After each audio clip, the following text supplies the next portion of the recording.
Hello friends, I hope कि आप लोग अच्छे होंगे। आप लोगों की बहुत से कमेंट आ रहे थे गाइस कि सर जो ओ लेवल का हम एग्जाम देने जा रहे हैं उसमें जो लॉन्ग क्वेश्चन आते हैं उसे हमें कितने पेज का लिखना है, 1 पेज का, 1.5 पेज का, 2 पेज का, कितने पेज का लिखना चाहिए। तो आज हम पूरा डिस्कस करेंगे फुल वीडियो होगा जो कि काफी ज्यादा इंपॉर्टेंट है अगर आप ओ लेवल का एग्जाम देने जा रहे हैं। तो वीडियो पूरा देखना, स्किप मत करना कोई भी पार्ट, ठीक है दोस्त। सो गाइस, वीडियो स्टार्ट करने से पहले अगर आप इस चैनल पर नए हैं और चैनल को सब्सक्राइब नहीं किया है तो यार प्लीज चैनल को सब्सक्राइब करके घंटी की बेल आइकन को दबा देना, क्योंकि मैं ओ लेवल से रिलेटेड वीडियोस बनाता रहता हूं ट्रिपल से, और जो ओ लेवल से रिलेटेड जॉब्स होती हैं वो भी मैं वीडियोस अपलोड करता रहता हूं। तो इस चैनल पर नए हैं तो चैनल को सब्सक्राइब जरूर कर लेना, मुझे आपके सपोर्ट की जरूरत है। तो गाइज अब हम बात कर लेते हैं कि हमारा जो ओ लेवल का एग्जाम होता है उसमें कितने नंबर के लॉन्ग क्वेश्चन पूछे जाते हैं। तो वो फर्स्ट जो हमारा है वो पूछा जाता है 3 नंबर का, राइट। तो सेकंड जो हमारे क्वेश्चन बनते हैं वो बनते हैं 5 नंबर के, एंड जो थर्ड हमारे क्वेश्चन बनते हैं वो बनते हैं 7 नंबर के, ठीक है। अब गाइस हम बात कर लेते हैं कि 3 नंबर का क्वेश्चन कितना बड़ा हमें लिखना है। तो अब 3 नंबर का जो क्वेश्चन है ना गाइस, वो बहुत ही रेयर केस में पूछा जाता है, बहुत ही कम चांसेस होते हैं कि 3 नंबर का भी लॉन्ग क्वेश्चन हमसे पूछा जाए, ठीक है।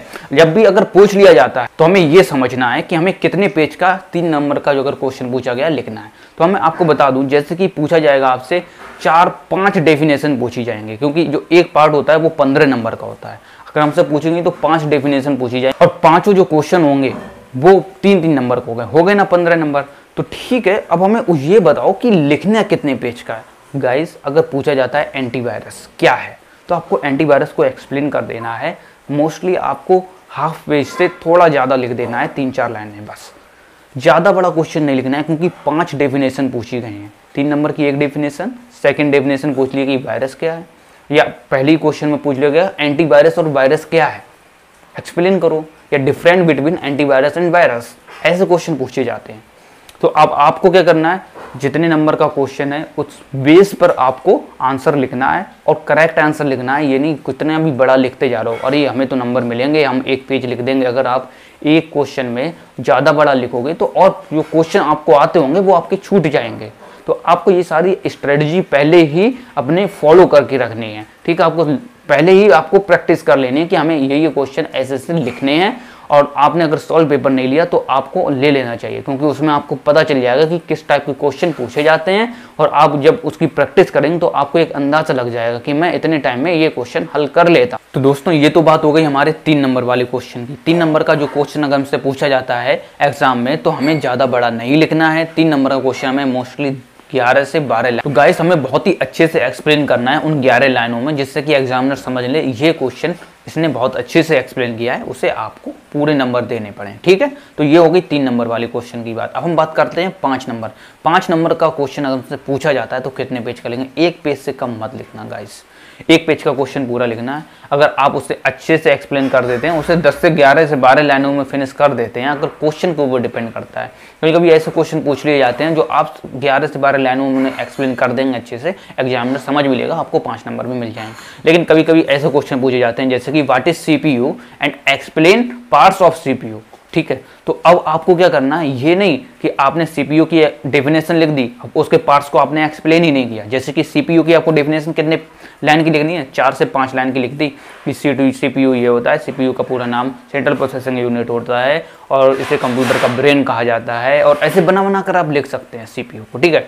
अब 5 लाइन। अब यहाँ पर लास्ट में लिखना है, ये 3 प्रकार का होता है। सबसे पहले ALU डाला, ALU को भी एक्सप्लेन करना होगा आपको, अर्थमेटिक लॉजिक यूनिट को पूरा एक्सप्लेन करना होगा, जैसे कि 3 से 4 लाइनों में कर दिया, ठीक है। उसके बाद CU को, कंट्रोल यूनिट को 3 लाइनों में उसे भी फिनिश किया। MU को, मेमोरी यूनिट को भी 3 लाइनों में फिनिश कर दिया। तो ये हो गई हमारे CPU की पूरी डेफिनेशन, और आपने एक्सप्लेन कर दिए पार्ट्स। अब एग्जामिनर देखेगा, उसने देखेगा कि इसने पार्ट्स भी सारे एक्सप्लेन किए हैं, 2-2, 3-3 लाइनें लिखी हैं जिसमें आपने एक्चुअल बता दिया कि ये CPU है क्या और इसमें ALU का काम क्या है, अर्थमेटिक लॉजिक यूनिट। तो आपने लिख दिया अर्थमेटिक लॉजिक यूनिट्स में कि ये अर्थमेटिक लॉजिक गणनाओं को करता है, ऐसे बना कर आपको लिख देना। और गाइस आपको एक चीज और याद रखनी है, जैसे कि 5 नंबर वाले क्वेश्चन में कभी कभी ऐसे पूछ लिया जाता है, जैसे कि हमारा OSI मॉडल हो गया। अब गाइस हमसे पूछ लिया गया व्हाट इज OSI मॉडल, ठीक है। अब हमें OSI मॉडल को पूरा एक्सप्लेन नहीं करना है, अब उसमें जो पूछा गया हो उसे एक्सप्लेन करना है, ठीक है। अब जैसे कि 5 नंबर वाले क्वेश्चन में वो कैसे पूछता है OSI मॉडल को, OSI मॉडल क्या है, किन्हीं 4 लेयर को एक्सप्लेन करो। अगर ऐसे पूछ लिया जाता है ये ऐसा क्वेश्चन अभी तक नहीं पूछा गया है, मैं आपको बस एग्जाम्पल दे रहा हूँ, ठीक है। तो आपसे अगर पूछ लेगा किन्हीं 4 लेयर को, तो आपको सिर्फ 4 ही लेयर एक्सप्लेन करनी है, ठीक है। ये नहीं कि आपने 7 लेयर एक्सप्लेन कर दी ओएसआई मॉडल की। मैंने बंदे देखे हैं, वहां पर पूछा जा रहा है क्वेश्चन में कि 2 एग्जाम्पल दो, तो आपको 2 ही एग्जाम्पल देने हैं, तीसरे लिखने की कोई जरूरत नहीं। अगर लिख दिया तो आपको 6 नंबर नहीं मिलेंगे, 5 से ज्यादा मिलेंगे, 5 ही। जो जो पूछा जाए वो लिखना है, ये नहीं अपनी तरफ से आप ऐड करते जा रहे हैं, राइट। हमसे पूछा गया सीपीयू क्या है, उसके पार्ट्स एक्सप्लेन करो, तो हमें पार्ट्स ही एक्सप्लेन करने हैं। 3 पार्ट्स होते हैं, एलयू, सीयू, एमयू, तो वो सारे एक्सप्लेन कर देने, और उसमें पूरी राम कथा नहीं लिखनी है। अगर आप ऐसा कर दो तो आप अपना टाइम वेस्ट कर रहे हो, क्योंकि 5 नंबर से ज्यादा 6 नंबर नहीं मिलने वाले, 5 नंबर ही मिलेंगे आपको, ठीक है। अब गाइस हम बात कर लेते हैं कि 7 नंबर का अगर क्वेश्चन पूछा जाता है तो हमें कितना बड़ा लिखना है, 1.5 पेज का, ठीक है। अब ये भी क्वेश्चन के ऊपर डिपेंड करता है। अब हमसे पूछ लिया जाता है what is OSI model, explain, तो अब इसमें उसने सिर्फ बोल दिया एक्सप्लेन। अब ये क्वेश्चन है 7 नंबर का, ये नहीं कि आपने ओएसआई मॉडल की सिर्फ डेफिनेशन लिख दी, क्या है ओएसआई मॉडल। अब इसमें आपको 7 लेयर में लिखना होगा, 7। ये सबसे बड़ा क्वेश्चन है और सबसे ज्यादा इंपॉर्टेंट भी है, ये बहुत बार पूछा गया है, ठीक है। अब ओएसआई मॉडल आपने लिखा, उसकी 7 लेयर को अच्छे से एक्सप्लेन किया। अब ये नहीं है कि 7 लेयर लिख रहे हैं तो आप 6 लाइनों की एक लेयर को एक्सप्लेन कर रहे हो, नहीं, एक लेयर में आपने 3 लाइन्स लिख दी। तो गाइस ओएसआई मॉडल के ऊपर मैंने एक ऑलरेडी वीडियो बना रखा है, जिसमें मैंने अच्छे से एक्सप्लेन किया है 7 लेयर को, और मैंने दिखा रखा है कि उसमें कितनी आपको लिखना है। मैंने ऐसे ही अपने वीडियोस में आपको जो भी हमने एक्सप्लेन किए हैं क्वेश्चंस, उनमें मैंने बता रखा है कि आपको ऐसे ही लिखना है, ठीक है गाइस। और मैंने ऐसे ही लिखा था।